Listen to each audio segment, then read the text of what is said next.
Sebanyak 75 personil TNI yang berasal dari Yon Zikon 12 KJ membantu memperbaiki kursi yang rusak di Stadion Gelora Jakabaring Palembang.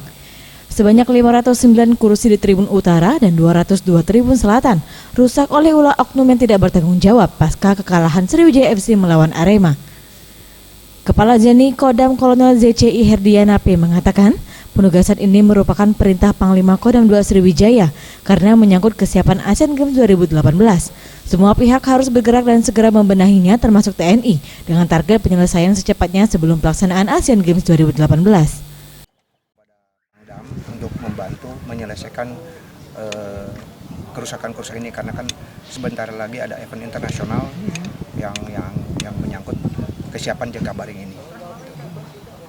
Sampai kapan Pak ini Pak?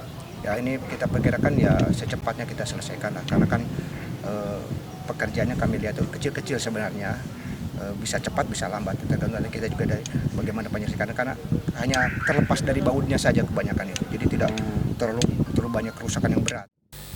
Dari pantauannya kebanyakan kursi yang rusak ini terlepas ditambah dengan sebagian rusak berat dan harus diganti. Tim Liputan Sriwijaya TV.